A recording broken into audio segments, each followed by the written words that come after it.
Hey y'all, it's your girl Stephanie. This is Wrestling in Color Podcast right here on YouTube. Make sure you thumbs up this video. You could do the other thing too, but please. Make sure you subscribe, turn on your notifications for when I post, you know. Follow me on Instagram, Twitter, and Pinterest. Those links are in the banner, which I'm still working on trying to spruce up the place. Hope you enjoy the content that I'm posting. I will be posting some more stuff in the Corona Blitz, I like to call it, right? Update on that. Looks like some of the states are opening up a little bit. I'm gonna tell y'all, if y'all knew what I know, because I work in a hospital, you would still continue to do the restrictive behaviors that is keeping you and your family healthy at this moment.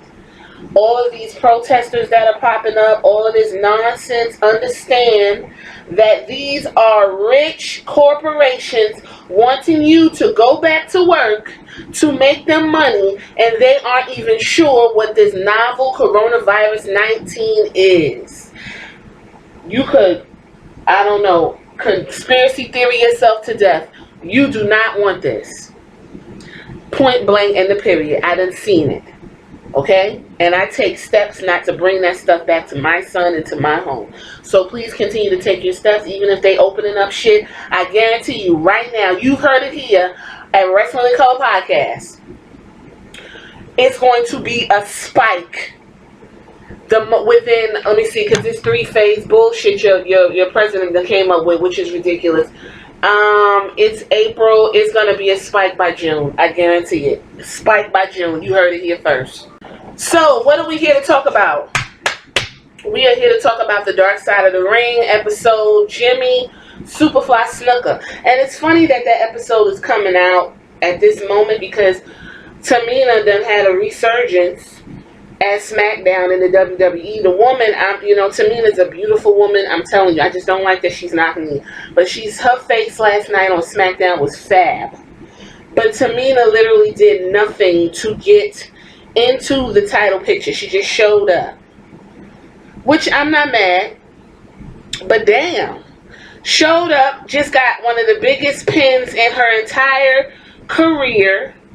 She pinned Sasha Banks, and she will be heading on to, I believe, a championship match against Bayley. I don't know what, shit. Dana Brooke pinned Naomi, so I don't know what the fuck's going on. I don't know what's going on. This pandemic just got shit happening that I was just like, and I didn't care for Big E licking and sucking on them championships like that. Forget a corona, you gonna get hepatitis. So we see Tamina Snuka, getting her due, because she's been very loyal to the WWE, and with them having these big cuts, I'm just gonna say it. I'm shocked that she actually didn't get cut, and I'm not. You know what? I'm not shocked, because the loyalty that WWE has to their dynasty traditional families is the reason why Tamina still has a job. Her father, Jimmy Superfly Snuka, is laminated in the walls of WWE Hall of Fame. And she too will be a Hall of Famer, believe it or not. You don't gotta believe it. She will be a Hall of Famer. So, this was about Jimmy and his wife, girlfriend, who was murdered or accidentally killed. It's never been solved. Her name was Nancy Argentino. Jimmy is being talked to by Sam Fatu. Let me tell you something about the Fatus. Now, Jimmy is not a relative of the Fatus. Okay, he is not a part of the Anoa'i dynasty, which includes Roman Reigns, The Rock, the Usos. All the Fatus. What do you call it? The Flying Usos. What's his name? The Fatu's brother, the father. I forgot his name. Every time I do these, I forget their name. Jimmy's not a part of that, but because of who, the connection of the Samoans and their history, they kind of absorb him as if he is a family member. Tamina has been one of those quote unquote fake cousins. Right, they just call her family. Okay? With that being said, Sam Fatu of the Fatu Anoa'i dynasty of wrestling, he was talking about what Jimmy meant to him.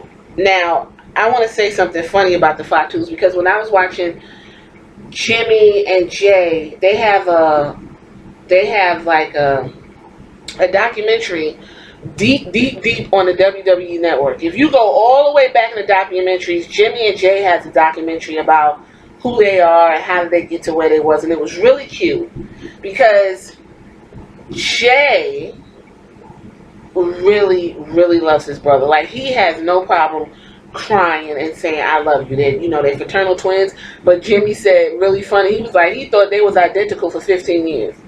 You can't fucking tell the difference. But the point I brought them up was for, because Sam Fatu, he said he was acting foolish and his father was like, you know what, fuck this. So he sent him to his uncles, who were the Flying Samoans, and the uncles put him immediately in wrestling. They was like, so you want to be dumb, you want to be out here doing dumb shit, you finna learn how to wrestle and we about to parlay this.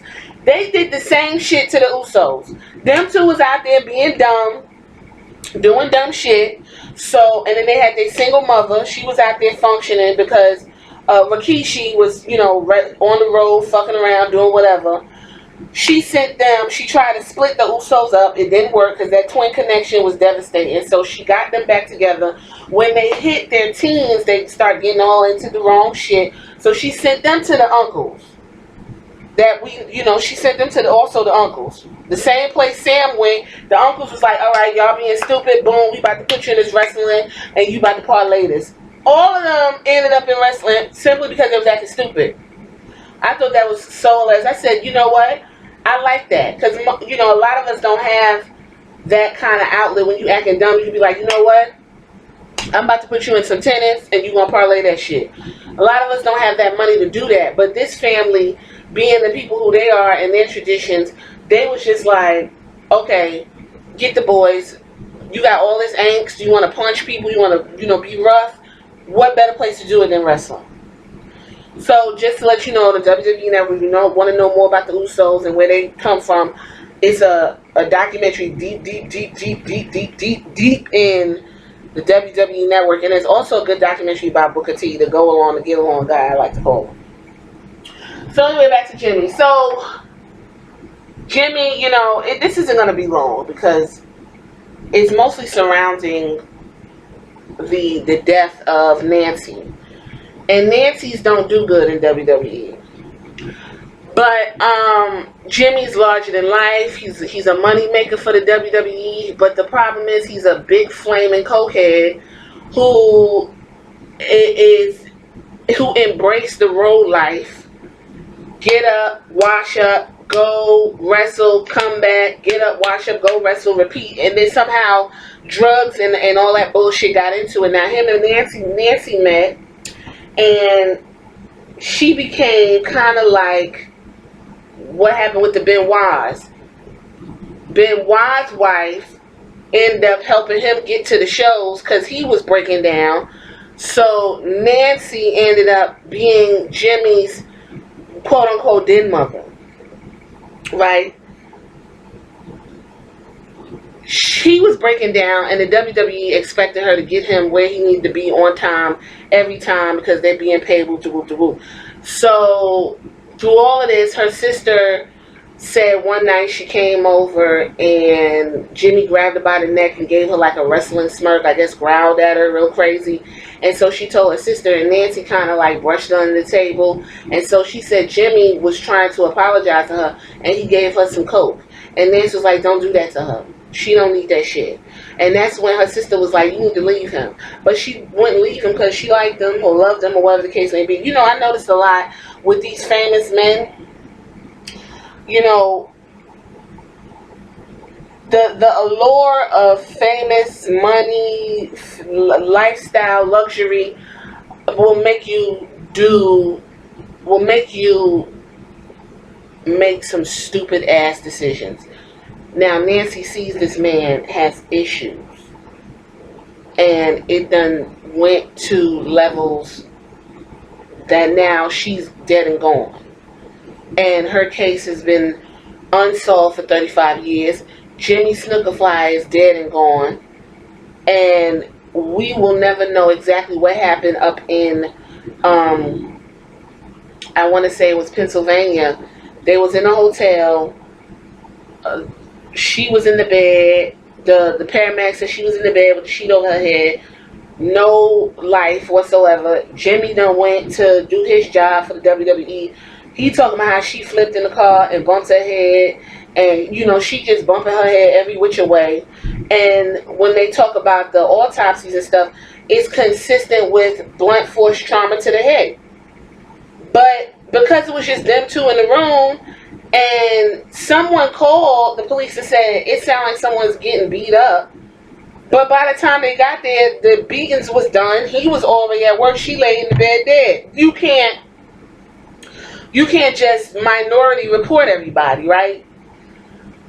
Word on the street is Vince McMahon covered the shit up for him, because Vince is a businessman and Vince got to make his money, and so what he did was go ahead and get the money to where the money needed to be gotten at, and got him cleared up. And Snooker, the family won an unlawful death lawsuit against Snooker for $500,000, which no one's gotten paid because the man's gone, and it's just a terrible story, because when you begin his life, and Sam said when he used to do the I love you, which is what that rock and roll sign in sign language is, I love you, if y'all didn't know. He used to do that to show respect to the fan. That's what Sam said. Sam was very upset. Sam Fatu was extremely upset that Jimmy died, and the way he died was, the drugs and everything caught up to him. He had a heart attack. Now, he couldn't stand trial for this woman's murder because his lawyer said he had dementia. And the judge rolled with that, so they never got closure. Now, Jimmy's ex-wife also said it's not right because somebody's daughter died, and she never got to meet the family, but she wants them to also get some type of closure. So the whole story is it's filled with mystery and whodunit, and honestly, no one is going to get the answers that they want. So, with that being said, I mean, it's not much to Jimmy Superfly Snooker's career. Everyone loved him for what it was.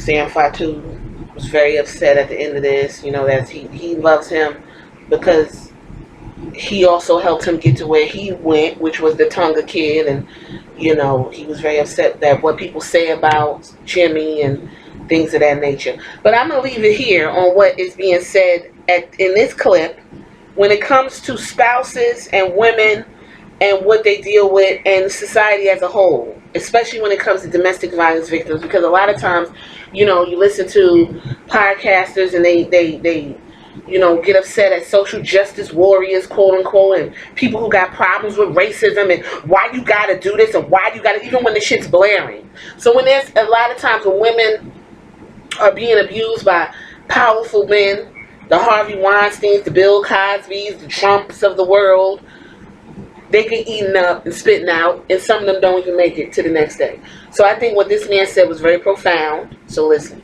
Snooker was a great professional wrestler, one of the biggest stars of his time, a talented wrestler, well respected for his craft. But at the same time, you can't overlook his personal life. You can't overlook what happened with Nancy. You can't overlook the violence that's been brought up over the years. So it's a complicated legacy, and it's a legacy that will always be clouded by his personal life. There is no more separation of the ring and outside of the ring. What happens outside of the ring is just as influential these days as what happens in the ring. Jimmy's of domestic violence, and especially when they involve powerful men, center around the men, and the women are reduced to just the victim. And you don't know anything about them except this is the person who was attacked by someone. This is the person who was the victim. I think that's a good thing to lead off, because there's a lot of stories like this. Whether you talk about Hulk Hogan and how he treated his wife, whether you talk about Chris Benoit, whether you talk about Shit. All these wrestlers, whether you talk about women in the way they're portrayed in wrestling, they have these weird legacies, and the more we hear about these things through Vice or you want to read up on your own, it's a sad precedent that's set, and it's also a societal standard. So I'm gonna leave it there. Wasn't really much that Vice gave you in terms of who Superfly was. You know, had a rough upbringing. Didn't really go into depth about that. He dived into the wrestling, and he met Nancy, and she got killed, and here we are. So you tell me, you think Vince McMahon covered it up for the Superfly because he was making him money? Because after Superfly, the way he was looking like, he didn't know what the fuck he was anyway, and they let him go because he wasn't a draw no more. So you tell me what you think of this episode of Dark Side of the Ring. I'm Stephanie, your girl, as always. This is Wrestling Color Podcast. Till next time. Bye!